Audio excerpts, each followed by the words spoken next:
الله أكبر. بسم الله الرحمن الرحيم.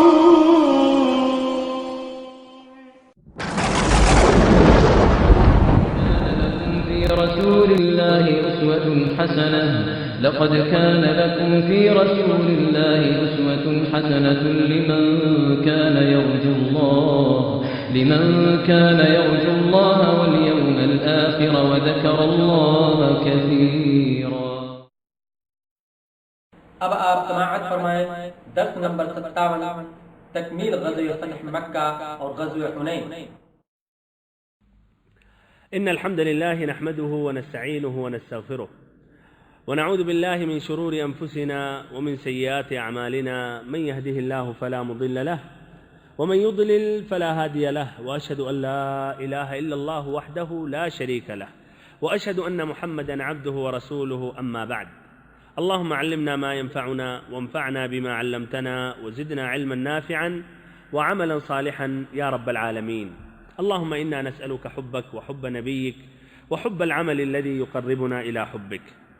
محترم بھائیوں، معزز ساتھیوں، عزیز بچوں اور ہماری ماؤں اور بہنوں، سابقہ درس میں بات یہاں تک پہنچی تھی کہ اللہ رب العزت نے نبی پاک صلی اللہ علیہ وسلم کو یہ فتح اعظم عطا کیا. آپ صلی اللہ علیہ وسلم مکہ میں داخل ہوئے لیکن فرط تواضع سے اپنا سر جھکائے رہے، اللہ تعالی کا شکر ادا کر رہے تھے اور ایسے ہی سورۃ الفتح کی تلاوت کر رہے تھے.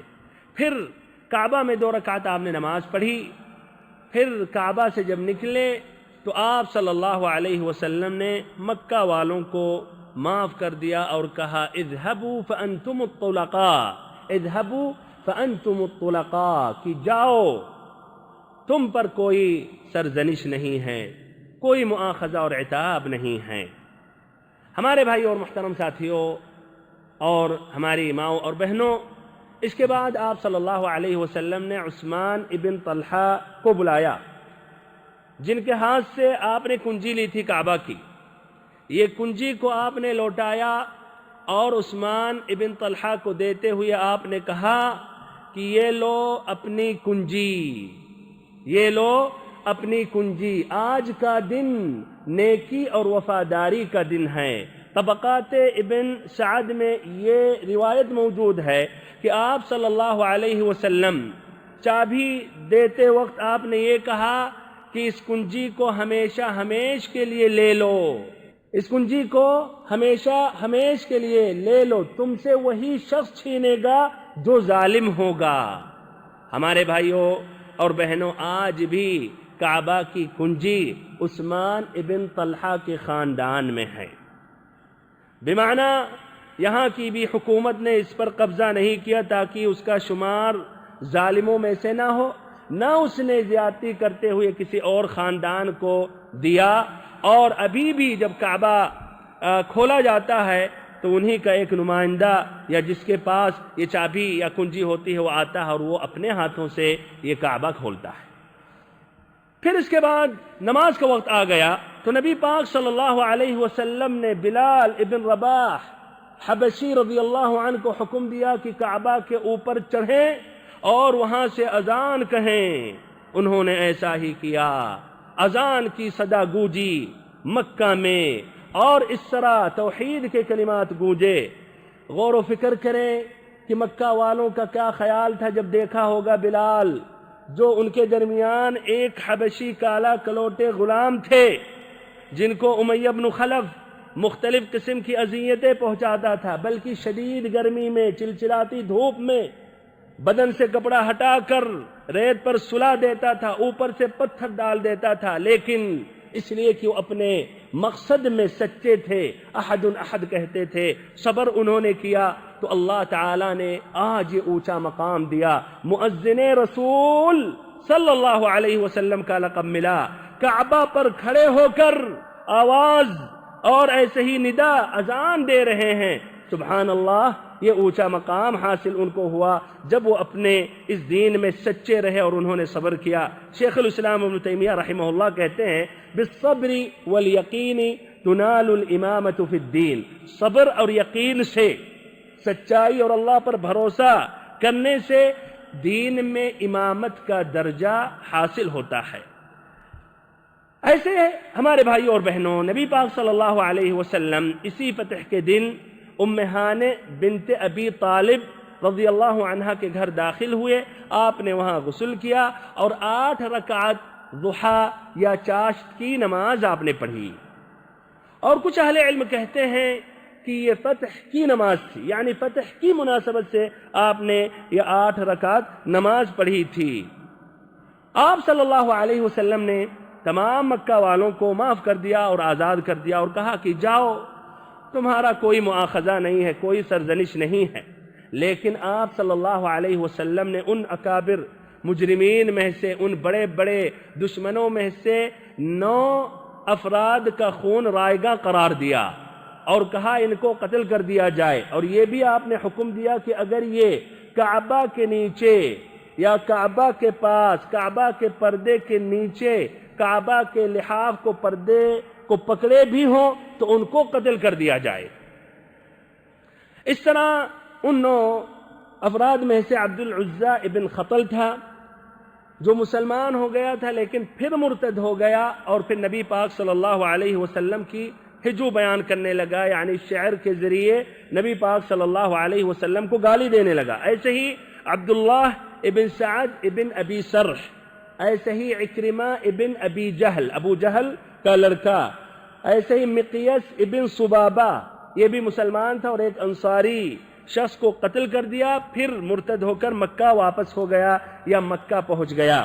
ایسے ہی ابن خطل کی 2 لونڈیاں تھیں جو نبی پاک صلی اللہ علیہ وسلم کی ہجو گایا کرتی تھیں، اور جو اشعار ہوتے تھے نبی پاک صلی اللہ علیہ وسلم کی مذمت میں، وہ گا گا کر وہ پڑھا کرتی تھیں اور گاتی رہتی تھیں۔ لوگوں کے ذہن میں بات آئے کہ آپ صلی اللہ علیہ وسلم جب اتنے مشفق اور اتنے رحیم تھے تو آپ نے ان 9 آدمیوں کا خون کیوں بہایا، یا ان کا خون کیوں رائگاں کیا؟ ہمارے بھائی اس کا جواب، اگر آپ حقیقت میں عدل اور انصاف سے سوچیں گے تو یہ بات واضح ہوگی کہ آپ صلی اللہ علیہ وسلم مشفق اور رحیم اور کریم تھے۔ تصور کیجئے کہ اتنی بڑی تعداد میں سے، اتنے بڑے بڑے مجرموں میں سے صرف 9 کا خون رائگاں کیا، ان کی تعداد کم ہے یا نہیں؟ پھر 9 میں سے بھائیوں ابھی واضح ہوگا کہ 5 کو آپ صلی اللہ علیہ وسلم نے معاف کر دیا، یعنی کسی نے بھی اگر سفارش کی، ان کے لیے امان طلب کیا تو آپ صلی اللہ علیہ وسلم نے معاف کر دیا اور امان قبول کر لیا۔ ہمارے بھائیوں اگر نبی صلی اللہ علیہ وسلم کی جگہ پر کوئی دوسرا ہوتا، کوئی کمانڈر ہوتا، کوئی بادشاہ ہوتا، تو اللہ کی قسم مکہ کی گلیوں میں لاشیں نظر آتی اور خون کی ندیاں بہی ہوتی، لیکن یہ نبی پاک صلی اللہ علیہ وسلم مشفق اور مہربان تھے، ان کی طرح کوئی بھی مثال آپ کو نظر نہیں آئے گی پوری تاریخ میں۔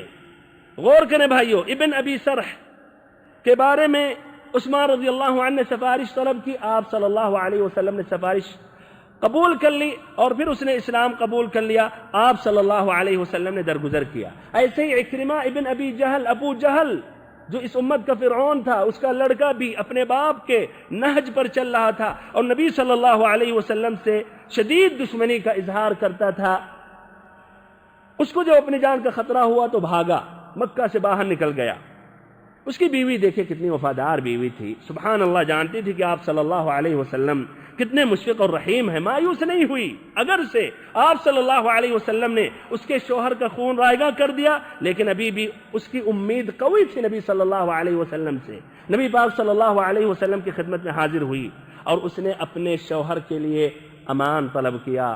نبی صلی اللہ علیہ وسلم نے عکرمہ کو امان دے دیا، پھر اس نے عکرمہ کا پیچھا کیا اور پہنچ کر عکرمہ کو اپنے ساتھ اس نے لایا، نبی پاک صلی اللہ علیہ وسلم کے سامنے حاضر ہوئے، اور اس لیے کہ آپ صلی اللہ علیہ وسلم نے امان دے دیا تھا تو آپ نے کوئی مواخذہ نہیں کیا اور انہوں نے اسلام بھی قبول کر لیا۔ اور بعد میں بھائیوں اسلام کی کیفیت ان کی بہت اچھی تھی۔ یہی عکرمہ رضی اللہ عنہ بعد میں اللہ کی راہ میں جہاد کرتے ہیں معرکہ یرموک میں شریک ہوتے ہیں اور اتنی شدید جنگ لڑتے ہیں کہ لڑتے لڑتے اللہ کے راستے میں شہید ہو جاتے ہیں اور ان کے جسم پر 70 سے زائد زخم نظر آتا ہے۔ سبحان اللہ، ذالک فضل اللہ یؤتیہ من یشاء۔ لیکن اور جو کٹر قسم کے دشمن تھے، کسی نے ان کے بارے میں سفارش نہیں طلب کی تو مارے گئے، جس طرح کی ابن خطل، یہ کعبہ کا پردہ لے کر یا پکڑ کر وہاں ٹھہرا ہوا تھا کہ اس کو امان مل جائے۔ ایک صحابی رسول نے دیکھا اور پھر آ کر نبی پاک صلی اللہ علیہ وسلم سے اس نے کہا کہ ابن خطل وہ کعبہ کا پردہ پکڑے ہوئے ہے، کعبہ کا پردہ پکڑے ہوا ہے، آپ صلی اللہ علیہ وسلم نے حکم دیا کہ اس کو قتل کر دو۔ یہ جا کر اس شخص کو، ابن خطل کو قتل کر دیا۔ صحیح امام بخاری اور مسلم کی روایت ہے۔ اور ایسے مقیس ابن صبابہ کو بھی قتل کیا گیا مکہ کے بازار میں۔ بہرحال 9 لوگوں میں سے صرف 4 قتل کیے گئے اور ایسے ہی 5 لوگوں کی جان بخشی گئی۔ صفوان ابن ابی امیہ یا صفوان ابن امیہ ابن خلف، یہ مشرکوں کا ایک بہت بڑا لیڈر تھا۔ آپ صلی اللہ علیہ وسلم نے اس کا خون رائگاں نہیں کیا تھا، لیکن تب بھی اسے اپنی جان کا خطرہ تھا، اس لیے کہ ان کے بڑوں میں سے تھا۔ تو وہ بھی مکہ سے باہر نکل گیا اور جدہ کی طرف پہنچا اور جدہ سے سوار ہو کر، سمندر پر سوار ہو کر، سمندر کا راستہ اختیار کر کے کسی کشتی پر سوار ہو کر یمن پہنچنا چاہ رہا تھا۔ عمیر ابن وہب، اور یہی ان دونوں کا ذکر آیا، عمیر ابن وہب نے اسلام قبول کر لیا تھا۔ غزوہ بدر کے بعد یہ دونوں نے اتفاق کیا تھا، صفوان ابن امیہ نے بھیجا تھا کہ ہم تمہاری ذمہ داری لیتے ہیں، قرضے کی ذمہ داری، بچوں کی ذمہ داری، جا کر نبی صلی اللہ علیہ وسلم کو قتل کر دو۔ اور اسی نیت سے عمیر ابن وہب داخل ہوا۔ نبی پاک صلی اللہ علیہ وسلم نے پوری تفصیل جب بتائی تو ہکا بکا ہو گیا اور کہا یہ ہمارے اور صفوان کے علاوہ کوئی نہیں جانتا ہے۔ اس کا معنی مطلب ہے کہ آپ اللہ کے رسول ہیں اور وحی کے ذریعے آپ کو یہ اطلاع دی گئی ہے۔ بہرحال تو یہی عمیر بن وہب نے صفوان ابن امیہ کے لیے امان طلب کیا۔ آپ صلی اللہ علیہ وسلم نے امان قبول کر لیا اور بطور علامت آپ نے اپنی وہ پگڑی، جو پگڑی پہن کر مکہ میں داخل ہوئے تھے یا حرم میں داخل ہوئے تھے، آپ نے دے دیا تاکہ یہ مزید ایک تأکید ہو اس بات کی کہ آپ صلی اللہ علیہ وسلم نے اسے امان دے دیا اور آپ صلی اللہ علیہ وسلم اسے نقصان نہیں پہنچائیں گے، قتل نہیں کریں گے۔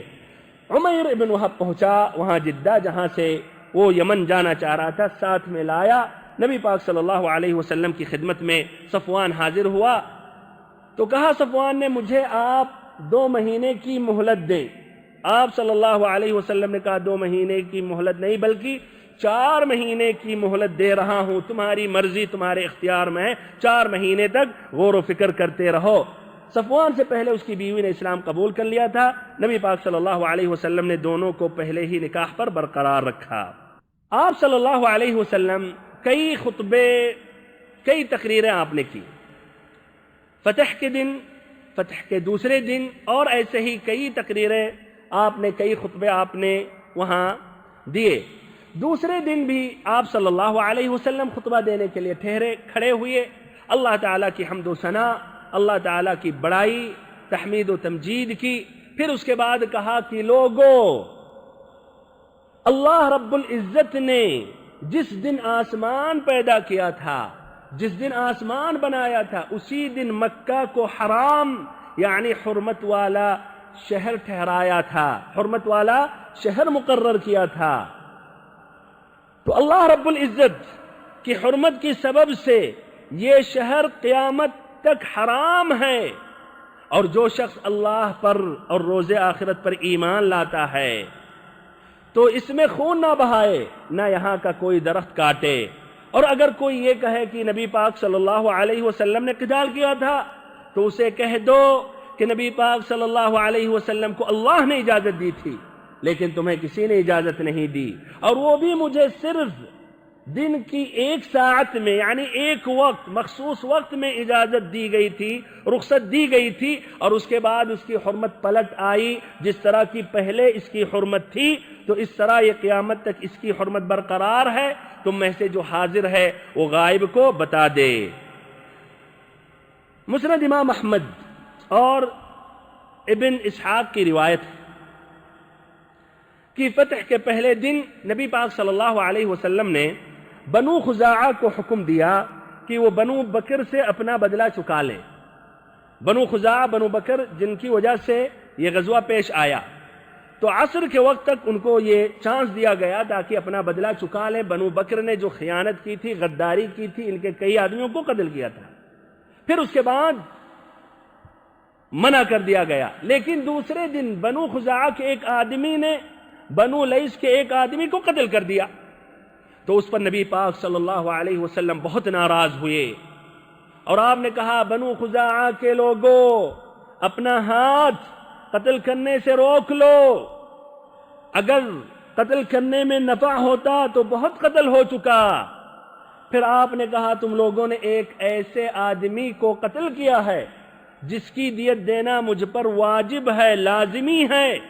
پھر کہا اگر آج کے بعد کسی نے کسی کو قتل کیا، بنو خزاعہ کے بھی کسی آدمی نے اگر اپنا سابقہ بدلہ چکایا، تو مقتولین کے جو اولیاء ہوں گے ان کے اختیار میں ہوگا، یا تو وہ بھی بدلہ لیں یعنی قصاص، خون بہائیں، یا تو پھر دیت لیں گے۔ ایسے ہی آپ صلی اللہ علیہ وسلم نے فتح کے ایام میں جو متعدد خطبے اور آپ نے تقریریں کی، ان خطب میں سے ایک خطبے میں آپ نے واضح طور پر نکاح متعہ کو حرام قرار ٹھہرایا، جس طرح کی صحیح امام مسلم کی روایت ہے۔ حضرت الربیع بن صبرہ رضی اللہ عنہ سے جو اپنے والد سے روایت کرتے ہیں، کہتے ہیں کہ نبی پاک صلی اللہ علیہ وسلم کے ساتھ یہ فتح مکہ میں تھے، آپ نے فرمایا یا ایھا الناس انی کنت قد اذنت لکم فی الاستمتاع من النساء وان اللہ قد حرم ذلك الى یوم القیامہ، کہ لوگوں ہم نے تمہیں اجازت دی تھی نکاح متعہ میں، متعہ کی نکاح میں یا متعہ کی جو نکاح ہے ہم نے جائز قرار دیا تھا، لیکن اللہ تعالیٰ نے اس کو اب حرام قرار دے دیا قیامت تک۔ امام شافعی رحمہ اللہ کہتے ہیں کہ میں شریعت کے مسائل میں کوئی ایسا مسئلہ نہیں جانتا ہوں کہ جس کو اللہ نے حرام قرار دیا، پھر حلال کر دیا، پھر حرام قرار دیا، جس طرح کی یہ مسئلہ ہے۔ یعنی اس مسئلے کے علاوہ کوئی اور مسئلہ میں نہیں جانتا ہوں جس کو اللہ تعالیٰ نے حرام قرار دیا، پھر حلال کر دیا، پھر حرام کر دیا۔ تو یہ بھائی دو مرتبہ جائز ہوا یا دو مرتبہ یہ منسوخ ہوا، لیکن اب آخری جو حکم ہے، آخری جو مسئلہ ہے وہ قیامت تک حرام ہے، لیکن شیعہ اس کو مانتے نہیں ہیں، ان کے نزدیک ابھی بھی یہ جائز ہے، لیکن وہ مسئلہ بھائیو بالکل غلط ہے، اور آپ کے سامنے صحیح امام مسلم کی واضح حدیث موجود ہے۔ اس کے بعد انصار کے لوگوں نے آپس میں کچھ باتیں کی اور انہوں نے اپنا یہ خوف ظاہر کیا۔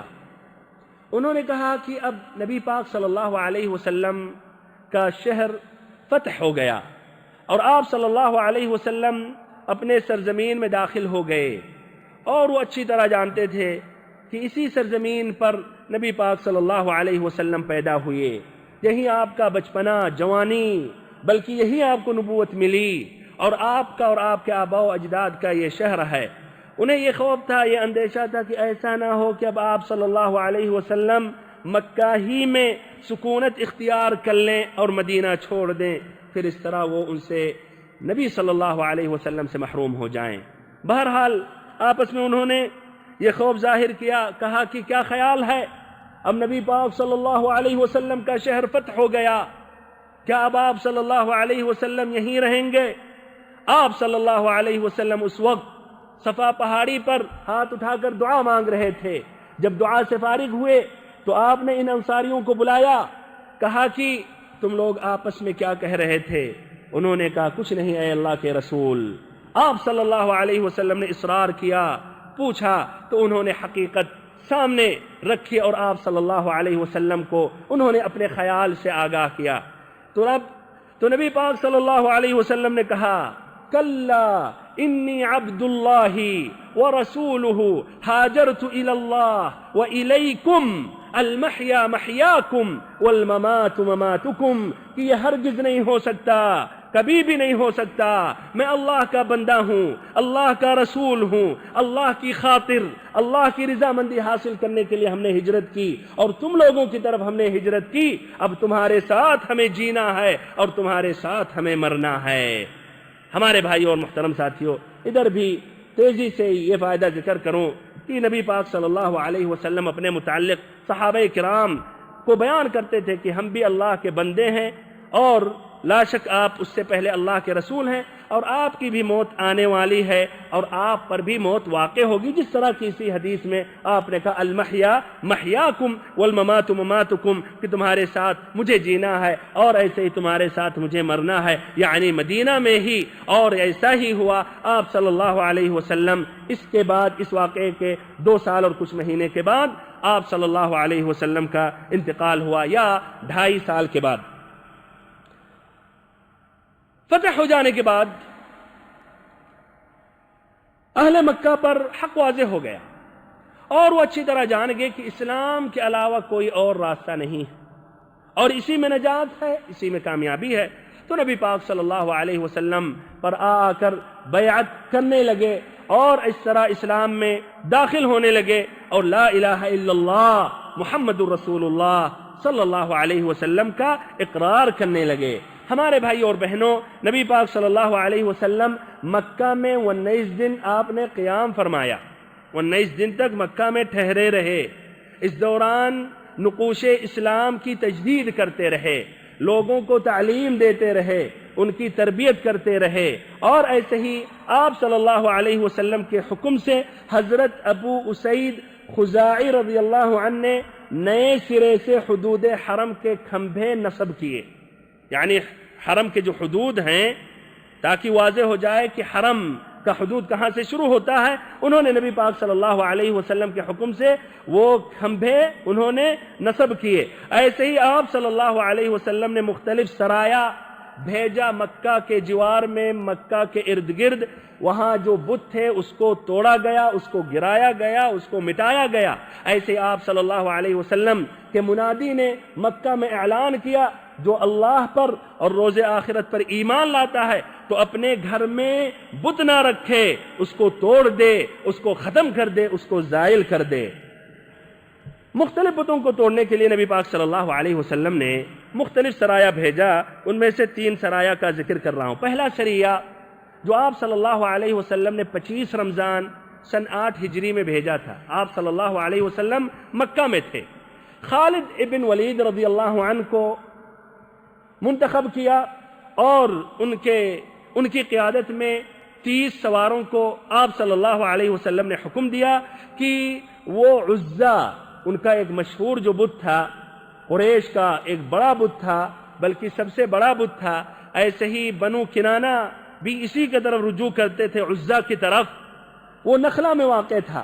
خالد ابن ولید رضی اللہ عنہ 30 صحابہ کرام کے ساتھ وہاں پہنچے، اور انہوں نے اس کو ڈھا دیا، گرا دیا۔ پھر نبی پاک صلی اللہ علیہ وسلم کے پاس واپس آئے تو نبی پاک صلی اللہ علیہ وسلم نے کہا، کیا تم نے ادھر کچھ دیکھا، کوئی چیز ادھر نظر آئی؟ تو خالد ابن ولید نے کہا کہ مجھے کچھ بھی نظر نہیں آئی۔ تو آپ نے کہا، تم نے ابھی اس کو نہیں ڈھایا، مکمل اس کو نہیں توڑا، واپس جاؤ۔ واپس جب آئے تو وہاں دیکھتے ہیں ایک ننگی کالی پرا گندہ سر عورت نظر آئی۔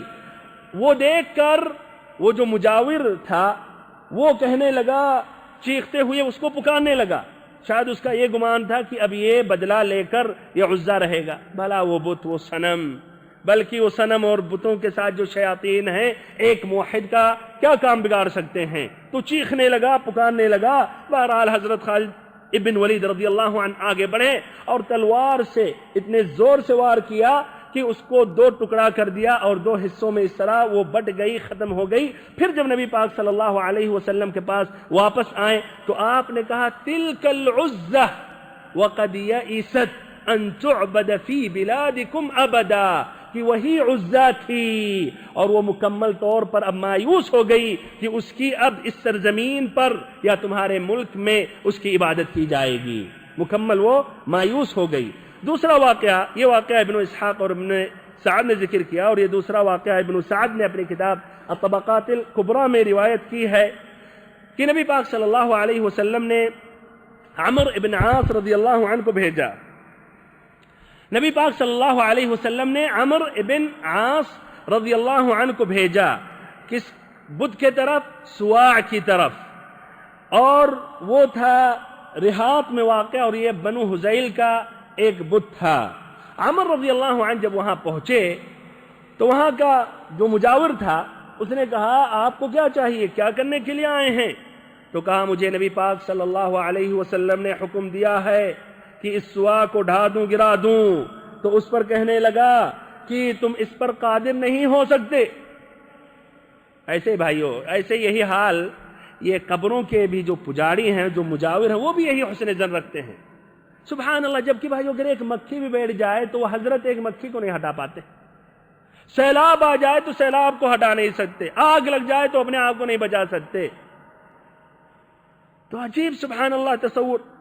تو ہمارے وہ بھائی جو قبر پرست ہیں، جو سمجھتے ہیں یہ قبر پرستی جائز ہے اور یہ اولیاء سے محبت کی علامت ہے، ان کو اچھی طرح جان لینا چاہیے کہ اس میں اور بت پرستی میں کوئی فرق نہیں ہے۔ اور جس طرح یہ اپنے اصحاب قبور پر حسن ظن رکھ رہے ہیں تو ایسے ہی بت پرست بھی اپنے بتوں پر حسن ظن رکھتے تھے۔ بہرحال تو اس نے یہی کہا کہ اس پر تم قادر نہیں ہو سکتے۔ تو عمرو بن عاص نے کہا کیوں؟ تو کہا قدرتاً روک دیے جاؤ گے، یعنی اس کے اندر پاور ہے، تم اس کے قریب نہیں پہنچ سکتے، تم اس کے قریب نہیں جا سکتے، نقصان نہیں پہنچا سکتے۔ بہرحال عمرو بن عاص نے کہا تم پر افسوس ہے، ابھی بھی تم باطل پر ہو، کیا یہ سنتا ہے، یہ دیکھتا ہے؟ بہرحال آگے بڑھیں، اور انہوں نے اس کو ڈھا دیا، گرا دیا، اور جو خزانے کا جو جگہ تھا، جو اصل مجاورین کا مقصد ہوتا ہے وہ خزانے پر کنٹرول جمانا، تو وہ خزانے کو بھی ڈھایا عمرو بن عاص رضی اللہ عنہ کے ساتھیوں نے، لیکن اس میں کچھ بھی نہیں پایا۔ اس لیے مجاورین ماشاءاللہ اول باول اس کو آپس میں تقسیم کر لیتے ہیں، کچھ بھی نہیں نظر آیا۔ اور پھر وہاں سے اس کے بعد انہوں نے اس مجاور سے کہا ہاں یہ کیسا رہا؟ اس کے سامنے حقیقت واضح ہو گئی، اس نے کہا میں اللہ کی خاطر اسلام میں داخل ہو رہا ہوں۔ ایسے نبی پاک صلی اللہ علیہ وسلم نے زید،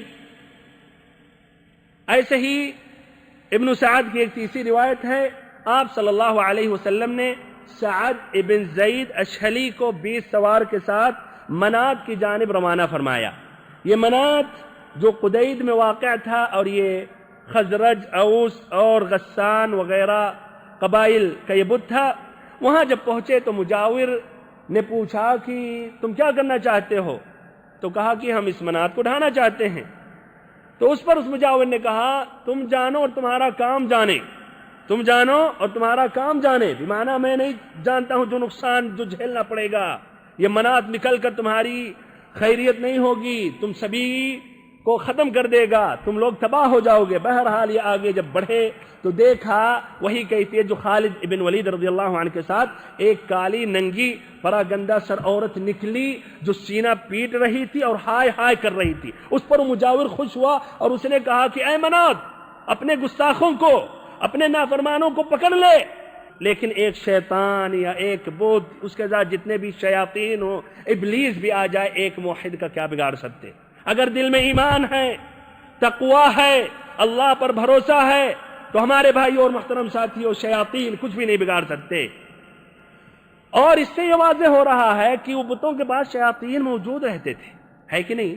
اس واقعے میں بھی اور خالد ابن ولید کے واقعے میں بھی سمجھیے اس شکل میں ایک عورت نکلی، ننگی، کالی۔ اس سے واضح ہوتا ہے کہ یہ شیاطین وہاں پہنچے رہتے ہیں لوگوں کا عقیدہ خراب کرنے کے لیے۔ اور ایسے قبروں کے پاس بھی وہی حال ہے، بہت سے شیاطین ہوتے ہیں اور کبھی کبھی وہ مدد کر دیتے ہیں، لیکن لوگ جہالت میں یہ سمجھتے ہیں کہ بابا نے ان کی منت، ان کی خواہش پوری کر دی، بابا نے اولاد دے دیا، بابا نے بیماری کو ختم کر دیا، جبکہ حقیقت میں وہ شیاطین مدد کر رہے ہیں اور اس سے پہلے اللہ تعالیٰ نے مقدر کیا تھا۔ وہ کیا عقیدہ خراب کرنے کے لیے۔ تو اگر کسی کی مراد پوری ہو جائے تو یہ دلیل نہیں ہے کہ وہ حق پر ہیں یا جو کر رہے ہیں وہ حق پر ہیں۔ اور اگر کہیں گے یہ حق پر ہیں آپ، تو بھائیوں بت پرستوں کے پاس بھی ایسے ایسے واقعات ہو جاتے تھے، ان کی بھی بہت سی مرادیں پوری ہو جاتی تھیں۔ تو بہرحال اس طرح یہ صحابی رسول نے اس کو مارا اور وہاں ڈھا دیا، ختم کر دیا، قتل کر دیا۔ ہمارے بھائی اور محترم ساتھیوں، یہ تھا غزوہ فتح مکہ۔ آخری میں اس کے جو اہم فائدے باقی رہے ہیں جو پہلے سابقہ درس میں نے ذکر نہیں کیا، وہ ذکر کر رہا ہوں۔ پہلا فائدہ یہ ہے کہ اگر اللہ تعالیٰ استطاعت اور قدرت دے، اگر طاقت ہے، پاور ہے، تو یہ جہاں بت پوجے جاتے ہیں، جہاں قبر پوجے جاتے ہیں، جہاں قبر پر گنبد بنایا جاتا ہے، یہاں یا کسی درخت یا پتھر یا کسی بھی چیز کی تقدیس اور تعظیم کی جاتی ہے، شرک کیا جاتا ہے، تو اس کو ڈھا دینا چاہیے، اس کو مٹا دینا چاہیے، اس کو زائل کر دینا چاہیے، اس کو ختم کر دینا چاہیے۔ لیکن اگر استطاعت نہیں ہے، جس طرح کی فتح مکہ سے پہلے بھائیو آپ صلی اللہ علیہ وسلم نے ایسا نہیں کیا، تو بھائیو زبان سے انکار کرنا چاہیے، اور اگر زبان سے بھی آپ انکار نہیں کر سکتے تو دل سے انکار کریں، اور یہ سب سے یہ کم تر درجہ ہے ایمان کا۔ دوسرا فائدہ یہ ہے کہ اللہ کے راستے میں جہاد کرنا، ایسے ہی اللہ تعالیٰ کے لیے صبر کرنا، ایسے ہی اللہ تعالیٰ کی دین کی طرف دعوت اور تبلیغ کا فریضہ انجام دینا، ایسے ہی حق پر ثابت رہنا، اس کا نتیجہ کیا ہے؟ فتح، کامیابی اور کامرانی۔ جس طرح کی یہ مسلمانوں نے اتنے سال تک صبر کرتے رہے، ایسے ہی دعوت و تبلیغ میں مشغول رہتے رہے، اپنے منہج پر ثابت قدم رہے، جہاد کرتے رہے، تو اللہ تعالیٰ نے ان کو یہ فتح عطا کیا اور مکہ میں داخل ہوئے اور مکہ کا فتح ہوا۔ اللہ رب العزت فرماتا ہے إِنَّا لَنَنصُرُ رُسُلَنَا وَالَّذِينَ آمَنُوا إِنَّا لَنَنصُرُ رُسُلَنَا وَالَّذِينَ آمَنُوا فِي الْحَيَاةِ الدُّنْيَا وَيَوْمَ يَقُومُ الْأَشْهَادُ، کہ ہم اپنے رسولوں کو اور ایمان لانے والوں کو نصر اور فتح عطا کرتے ہیں دنیا میں اور ایسے ہی آخرت میں بھی۔ آپ صلی اللہ علیہ وسلم مکہ میں لوگوں کو ڈراتے رہے، دعوت دیتے رہے، کسی کو آپ نے اسلام میں داخل ہونے میں مجبور نہیں کیا، مکہ میں آپ نے کسی کو قتل نہیں کیا، لیکن صبر کرتے رہے اور دعوت دیتے رہے۔ پھر اس کے بعد آپ صلی اللہ علیہ وسلم مدینہ آئے۔ ہمارے بھائی اور محترم ساتھیوں، دیکھیں آپ نے جلد بازی نہیں کی، مکہ میں 13 سال تک صبر کرتے رہے۔ آپ نے کسی صحابی کو حکم نہیں دیا کہ جا کر ابو جہل کو قتل کر دو، ابو لہب کو قتل کر دو۔ تو آج ہمارے وہ نوجوان ہیں جو جلد بازی کرتے ہیں، بہت تیزی سے بدلنا چاہتے ہیں پورے معاشرے کو، سوسائٹی کو، شرک ختم کرنا چاہتے ہیں، بدعتوں کو ختم کرنا چاہتے ہیں، ایسے ہی کافروں کو مسلمانوں کے ملکوں سے ہٹانا چاہتے ہیں، اور جلد بازی میں جا کے بم ادھر ادھر پھوڑنے لگتے ہیں، ٹرین میں، بازاروں میں، عام جگہوں پر۔ یہ بھائیو اس کا کوئی بھی تعلق اور رشتہ نہیں ہے اسلام سے، نہ اسلام کی دعوت سے، نہ یہ بھائیو حکمت ہے اور عقل مندی ہے۔ آپ صلی اللہ علیہ وسلم اتنا سال صبر کرتے رہے، پھر اس کے بعد اللہ تعالیٰ نے آپ کو یہ نتیجہ، یہ فتح عطا کیا۔ اور ایسے بھائیو یہ ذہن میں نہ آئے کہ یہ فتح جو حاصل ہوئی یہ جہاد کی وجہ سے۔ ہاں بالکل جہاد بھی ایک سبب ہے، لیکن جہاد سے پہلے مکہ کا دور نہ بھولیں۔ مسلمانوں نے صبر کیا، حق پر ثابت رہے اور دعوت و تبلیغ میں مشغول رہیں۔ ہمارے جلد باز کچھ نوجوان یہ مکہ دور کو ان کے نزدیک اس کی کوئی اہمیت ہے ہی نہیں، سمجھتے ہیں کہ مسلمانوں کو اگر عزت ملی، اگر فتح ملی تو جہاد کی وجہ سے، اسی لیے صرف جہاد جہاد جہاد۔ ان کے نزدیک نہ اس سے پہلے دعوت ہے، نہ اس سے پہلے صبر ہے، نہ اس سے پہلے حق پر ثبات ہے، نہ اس سے پہلے محنت اور جد و جہد اور حکمت اور عقل مندی ہے۔ تو ان کے لیے یہ بہترین ایک سبق ہے اور ان کو ادھر ٹھہرنا چاہیے اور ان کو سمجھنا چاہیے۔ تیسرا فائدہ یہ ہے کہ نبی پاک صلی اللہ علیہ وسلم کے منہج اور طریقے میں سے یہ تھا کہ آپ صلی اللہ علیہ وسلم کو اللہ تعالی جب فتح عطا کرتا تھا اور آپ کو کامیابی اور کامرانی عطا کرتا تھا، تو اس وقت آپ صلی اللہ علیہ وسلم معاف کرتے تھے، درگزر کرتے تھے، لوگوں کا مؤاخذہ نہیں کرتے تھے۔ لیکن جو اس میں شدید کٹر قسم کے جو اسلام کے دشمن ہوتے تھے، آپ صلی اللہ علیہ وسلم ان کو مستثنا کرتے تھے، لیکن ان کے بھی متعلق اگر کوئی سفارش کے لیے پہنچ جاتا تھا تو آپ صلی اللہ علیہ وسلم معاف کر دیتے تھے۔ ہمارے بھائیو اس سے واضح ہو رہا کہ آپ صلی اللہ علیہ وسلم نبی الرحمہ ہے، اللہ تعالیٰ نے آپ کو رحمت للعالمین بنا کر بھیجا، اور اس طرح بھائیو آپ کافروں کا دل جیت سکتے ہیں اور ان کو اسلام میں داخل کر سکتے ہیں، اور اسلام کو، شریعت اسلامیہ کو، لوگوں کو اسلام میں داخل ہونا یہ زیادہ پسند ہے کہ ان کو قتل کیا جائے۔ اسلام یا شریعت نہیں چاہتی ہے کہ لوگوں کو قتل کیا جائے، خون کی پیاسی۔ چوتھا فائدہ، صلاۃ ضحیٰ یا چاشت کی نماز یہ سنت مؤکدہ ہے، اس لیے کہ نبی پاک صلی اللہ علیہ وسلم نے سفر میں مکہ میں آپ نے 8 رکعت نماز ضحیٰ آپ نے پڑھی، تو بدرجہ اولا حالت اقامت میں اگر آپ اپنے دیار میں ہیں، اپنے گھر میں ہیں، سفر کی حالت میں نہیں ہیں، اس کا اہتمام کرنا چاہیے، اور اگر ہو سکتا ہے تو نبی پاک صلی اللہ علیہ وسلم کی اس وصیت پر آپ عمل کریں جو نبی پاک صلی اللہ علیہ وسلم نے حضرت ابو ہریرہ رضی اللہ عنہ کو کی تھی۔ صحیح امام بخاری اور مسلم کی روایت ہے، ابو ہریرہ رضی اللہ عنہ کہتے ہیں اوصانی خلیلی بصیام 3 ایام من کل شہر ورکعتی الضحى وان اوتر قبل ان انام، کہ میرے خلیل میرے حبیب محمد صلی اللہ علیہ وسلم نے 3 باتوں کی وصیت کی ہے۔ پہلی وصیت کہ ہر مہینے میں 3 دن روزہ رکھوں، اور ایسے ہی ضحیٰ کی نماز پڑھوں، اور ایسے ہی سونے سے پہلے وتر کی نماز پڑھ لوں۔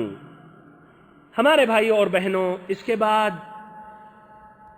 ایک دوسرا غزوے کا ذکر کر رہا ہوں جو معروف ہے غزوہ حنین سے۔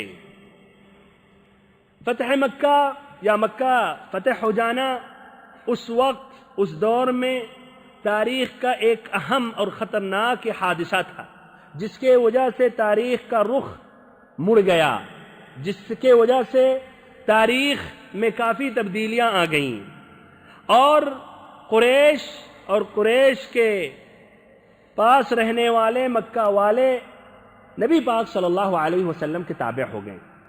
تو قریش کی طرح جو بڑے بڑے جو قبائل تھے، جیسے حوازن، ثقیف، جو قریش کی طرح بت پرستی کا جھنڈا بلند کرنا چاہتے تھے اور بت پرستی پھیلانا چاہتے تھے، انہوں نے جب یہ دیکھا تو وہ کافی پریشان ہوئے، اور انہوں نے چاہا کہ اگر قریش نبی پاک صلی اللہ علیہ وسلم کے دین میں داخل ہو گئے تو ہم دوبارہ اس بت پرستی کا جھنڈا اٹھاتے ہیں اور ہم آگے بڑھتے ہیں اور آگے ہم چلتے ہیں۔ اور انہوں نے یہ بھی دیکھا کہ بہت سے بت گرائے جا رہے ہیں، تو بہرحال انہوں نے دوبارہ سمجھیے بت پرستی کی قوت لوٹانا چاہا، اور اس کی قیادت اس مرتبہ وہ طائف سے وہ کرنا انہوں نے چاہا۔ ابن قیم رحمہ اللہ کہتے ہیں کہ اس میں اللہ تعالیٰ کی ایک حکمت ہے کہ طائف والے حوازن ثقیف اسلام میں داخل نہیں ہوئے، اور وہ ایک مضبوط اور ایک طاقتور قبیلہ یا یہ قبائل تھے۔ کیوں؟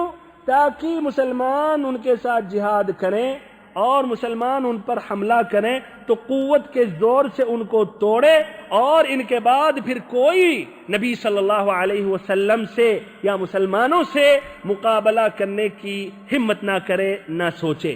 اسی لیے بھائیو، اس کے بعد کوئی بھی قبیلہ نبی پاک صلی اللہ علیہ وسلم سے اس نے مقابلہ نہیں کیا، اس لیے وہ اچھی طرح جان کے قریش گئے، ثقیف، حوازن، یہ بڑے بڑے اب ٹھہر نہیں سکے، تو اب ان سے مقابلہ کرنے کی کوئی ہمت نہیں ہے اور یہ کوئی عقل مندی نہیں ہے، بلکہ اس کے بعد فوج در فوج نبی پاک صلی اللہ علیہ وسلم کے پاس آنے لگے اور اسلام میں داخل ہونے لگے۔ تو 2 سال کے بعد دیکھیں گے آپ حجۃ الوداع میں، یہاں 10,000 تعداد 12,000، 1 لاکھ مسلمان ہو کر یا 1 لاکھ ان کی تعداد پہنچ رہی ہے جو نبی پاک صلی اللہ علیہ وسلم کے ساتھ حج کے لیے وہ مشاعر مقدسہ پہنچ رہے ہیں۔ بہرحال یہ غزوے کا ذکر کر رہا ہوں۔ مکہ جب فتح ہو گیا تو قیس اعلان کے قبائل اور ایسے ہی ثقیف اور حوازن یہ اکٹھا ہوئے اور انہوں نے آپس میں مشورہ کیا، اور انہوں نے کہا محمد صلی اللہ علیہ وسلم نے مکہ فتح کیا، اور اب مکہ کے بعد ہم ہی سب نشانہ بنیں گے اور ان کو کوئی روکنے والا نہیں ہے، تو کیوں نہ ہم ہی ان پر پہلے حملہ کر دیتے ہیں۔ تو انہوں نے یہی اتفاق کیا اور یہی انہوں نے طے کیا کہ ہم نبی صلی اللہ علیہ وسلم پر اور مسلمانوں پر حملہ کرتے ہیں۔ انہوں نے مالک ابن عوف نصری کو اپنا سپہ سالار بنایا، جس کی عمر ابھی 30 سے کچھ زائد کچھ کم تھی، لیکن بہت ہی طاقتور بہادر تھا، جو جنگ کا اس کے پاس تجربے تھے۔ تو اس نے سب کو اپنے ساتھ نکالا، یعنی بال بچے عورتیں اور مویشی کو ساتھ ہاک کر نبی صلی اللہ علیہ وسلم کے مقابلے کے لیے اوطاس پہنچا، وادی اوطاس پہنچا۔ ان کے ساتھ ایک عمر رسیدہ شخص تھا جس کا نام تھا درید ابن سمہ، اور یہ کافی مجرب آدمی تھا، کافی تجربے والا تھا۔ اس نے بچوں کی آوازیں سنی، عورتوں کی آوازیں سنی، جانوروں کی آوازیں سنی، تو اس نے مالک سے کہا کہ اے مالک یہ کیا ہے، ان کو کیوں لائے ہو؟ تو اس نے کہا تاکہ ہمارے جو مرد ہیں، ہماری جو فوج ہے، یہ سوچ کر لڑے کہ پیچھے بچوں کا عورتوں کا مسئلہ ہے، تو ان کی حفاظت کے لیے پوری زور پورے طاقت کے ساتھ مسلمانوں پر ٹوٹ پڑیں۔ تو اس پر اس نے کہا واللہ بھیڑ کے چرواہے ہو، بھلا شکست کھانے والے کو کوئی چیز روک سکتی ہے؟ کہا کہ اے بھیڑ کے چرواہے، بھلا جس کو شکست کھانی ہے اس کو کوئی چیز روک سکتی ہے؟ بچے یا عورت یہ روک سکتے ہیں؟ اور اس طرح بھی سوچو، اگر شکست ہو جائے، شکست لاحق ہو جائے تو یہ بچوں اور عورتوں کا مسئلہ کیا ہوگا، کس قدر تم ذلیل ہوگے۔ لیکن وہ ایک نوجوان تھا، وہ نوجوانوں کے اندر زیادہ بھائیو جوش اور گرمی ہوتی ہے، اور یہ بوڑھوں کو ان کے تجربوں کو سے عبرت یا سبق نہیں حاصل کرتے ہیں۔ تو اس نے بھی ایسا ہی کیا، وہ بھی غصے میں آ گیا اور کہا کہ میں ایسا ہی کروں گا ورنہ میں خودکشی کر لوں گا اور میں یہ ساتھ چھوڑ دوں گا۔ اس پر اس کی قوم نے اسی کی رائے پسند کی اور اس طرح وہ اوطاس میں پہنچ گئے۔ بچوں کو اور ایسے مویشی ان کو وہیں چھوڑا۔ پھر اسی کے قریب جو ایک دوسری وادی تھی، وادی حنین، وہاں اپنے لشکر کو لے کر پہنچا اور وہاں فوجیوں کو کمین گاہوں میں چھپا دیا، یعنی کچھ ایسے جگہوں پر، ناکوں پر، درخت کے بیچ میں چھپا دیا تاکہ اچانک وہ مسلمانوں پر حملہ کریں، اور ایسا ہی انہوں نے کیا اور شروع میں کامیاب رہے۔ ادھر بھائیو نبی پاک صلی اللہ علیہ وسلم مکہ سے نکلے سنیچر 6 شوال سن 8 ہجری کو۔ آپ صلی اللہ علیہ وسلم کے ساتھ 12,000 تھے، 12,000 مکہ میں داخل ہوئے تھے۔ کتنی تعداد تھی؟ 10,000، یعنی 2,000 بڑھ گئے۔ 2,000 ہی ابھی جو نئے نئے مسلمان ہوئے تھے مکہ والوں میں سے، اور یہ بھی آتا ہے کہ اس میں غیر مسلمان بھی تھے، اور القسطلانی ذکر کرتے ہیں کہ 80 لوگ تقریباً اس میں غیر مسلم بھی تھے، جو مکہ والے جو نبی پاک صلی اللہ علیہ وسلم کے ساتھ اس لشکر میں شامل ہو گئے تھے۔ آپ صلی اللہ علیہ وسلم نے اسی مناسبت میں یا طائف والوں سے لڑنے کے لیے صفوان بن امیہ سے 100 زرہ ساز و سامان کے ساتھ ادھار لیں، اور اس طرح آپ صلی اللہ علیہ وسلم نکلیں۔ راستے میں بھائیو 2 مشہور واقعے ہوئے، یہ بیان کر رہا ہوں۔ پہلا واقعہ کہ راستے میں ایک بڑے درخت سے، بیر کے درخت سے گزرے، جس درخت پر یہ مشرکین اپنی تلواریں لٹکاتے تھے بطور تبرک، اور وہاں اپنا جانور ذبح کرتے تھے۔ تو یہ جو نئے نئے مسلمان تھے ان کے دل میں شرک کا شوق پیدا ہوا، تو انہوں نے نبی پاک صلی اللہ علیہ وسلم سے طلب کیا۔ کیا طلب کیا؟ امام احمد، امام ترمذی کی یہ روایت ہے ابو واقد اللیثی رضی اللہ عنہ سے کہ ہم ذات انواط سے گزرے، اس درخت کا نام تھا ذات انواط۔ تو کچھ لوگوں نے کہا جو بھی نئے نئے مسلمان ہوئے تھے، اجعل لنا ذات انواط کما لهم ذات انواط، کہ اللہ کے نبی ہمارے لیے بھی ایک ذات انواط کی طرح بنائیں، جس طرح ان کے پاس ایک ذات انواط ہے، وہاں تلواریں لٹکاتے ہیں، وہاں تبرک حاصل کرتے ہیں۔ اس پر آپ صلی اللہ علیہ وسلم نے تعجب ظاہر کیا اور کہا اللہ اکبر، اللہ اکبر، تم لوگوں نے تو وہی مقولہ، وہی بات کہی جو موسیٰ کی قوم نے موسیٰ علیہ السلام سے کہا تھا، اجعل لنا الہا کما لہم آلہہ، کہ موسیٰ ہمارے لیے بھی ایک معبود بنائے، ایک بت بنائے، جس طرح کی ان کے پاس ایک بت ہے، ایک خوبصورت بت ہے، ہاتھ پیر اس کا چہرہ نظر آ رہا ہے۔ سبحان اللہ، دیکھیں یہودیوں کو، ان بدبختوں کو ابھی اللہ تعالیٰ نے نجات دی۔ یہ تو بھائیو نئے نئے مسلمان ہوئے تھے، اصحاب محمد یہ جو تھے، ابھی اس میں نئے مسلمان تھے، پرانے سابقین اولین مہاجرین انصاریوں نے نہیں کہا تھا بھائیو۔ یہ نئے نئے مسلمان جو بھی کچھ دن پہلے مسلمان ہوئے تھے، ان سے غلطی ہو سکتی ہے، لیکن یہ بدبخت یہودیوں کو دیکھیں، اللہ تعالیٰ نے ابھی فرعون سے نجات دی، ابھی ان کے پیر مکمل سوکھے نہیں سمندر کے پانی سے، اور ایک بت دیکھتے ہیں ایمان ان کا پھر جاتا ہے، کہتے ہیں اجعل لنا الہا کما لہم آلہہ، کہ ہمارے لیے بھی ایک خدا بنائیں، ایک بت بنائیں جس طرح ان کے پاس ایک بت ہے اور ایک خدا ہے۔ اس پر موسیٰ علیہ السلام نے کہا قال انکم قوم تجہلون، کہ تم لوگ جہالت کر رہے ہو۔ بہرحال آپ صلی اللہ علیہ وسلم نے کہا انہا السنن، کہ یہ طور طریقے ہیں، تم لوگ بھی یقیناً پہلوں کے طور طریقے پر چلو گے۔ اللہ اکبر، یہ نبی پاک صلی اللہ علیہ وسلم جو نبوت کی مشکات سے، نبوت کی چراغ سے آپ یہ خطاب کر رہے تھے، بول رہے تھے، جو کچھ کہتے تھے وہ وحی ہوتی تھی اللہ تعالیٰ کی طرف سے۔ آج اپنے آنکھوں سے ہم دیکھ رہے ہیں کتنے وہ مسلمان ہیں، بلکہ ان کی تعداد زیادہ ہے جو اللہ تعالیٰ کے ساتھ شرک کر رہے ہیں، اوروں کی تقلید کر رہے ہیں، اوروں کی طرح تقلید کرتے ہوئے بتوں کی عبادت کر رہے ہیں، بلکہ جانوروں کی عبادت کر رہے ہیں، مردوں کی عبادت کر رہے ہیں، پیڑوں پودوں کی عبادت کر رہے ہیں۔ فَإِلَى اللَّهِ الْمُشْتَكَى، ہم اللہ تعالیٰ سے شکوہ ظاہر کرتے ہیں اور اللہ تعالیٰ سے دعا کرتے ہیں کہ اللہ تعالیٰ ہماری اس قوم کو ہدایت دے، ہماری اس قوم کو ہدایت دے، ہماری اس قوم کو ہدایت دے۔ دوسرا واقعہ بھائیو، بعض اور یہ بھی جو نئے نئے مسلمان ہوئے تھے یا اس میں جو غیر مسلموں نے غالباً کہا تھا، انہوں نے جب یہ تعداد دیکھی کہ 12,000 کی ان کی فوج ہے تو ایک غرور اور گھمنڈ پیدا ہوا، اور اس پر انہوں نے کہا آج ہم مغلوب نہیں ہو سکتے، آج ہم مغلوب نہیں ہو سکتے، آج ہمیں کوئی غالب نہیں کر سکتا۔ آپ صلی اللہ علیہ وسلم پر یہ بات بہت ہی گرا گزری، آپ کو بہت ہی برا لگا۔ سنن ابی داؤد میں ایک روایت موجود ہے کہ ایک شخص سوار ہو کر نبی پاک صلی اللہ علیہ وسلم کی خدمت میں حاضر ہوا، اس نے اطلاع دی کہ یہ حوازن ثقیف کے لوگ اوطاس نامی وادی میں بال بچوں اور ایسے ہی مویشی سمیت ٹھہرے ہوئے ہیں۔ تو آپ صلی اللہ علیہ وسلم مسکرا پڑے اور آپ نے کہا تلک غنیمت المسلمین غدا انشاءاللہ، کہ یہ کل انشاءاللہ مسلمانوں کا مال غنیمت ہوگا۔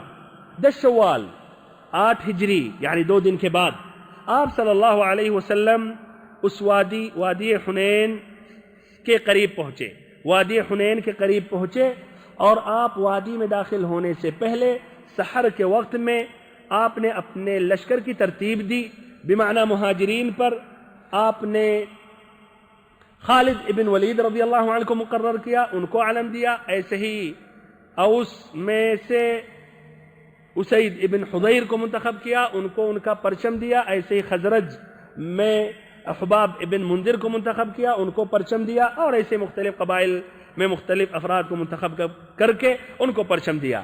اس کے بعد پہلا دستہ وادی میں اترا، اس کے پیچھے دوسرا دستہ بھی اترنے والا تھا کہ بھائیو جیسے ہی یہ وادی میں پہنچے تیر برسانے لگے، تیر سے مارنے لگے، اور پھر اس کے بعد ایک آدمی کی طرح ایک ہو کر ٹوٹ پڑے۔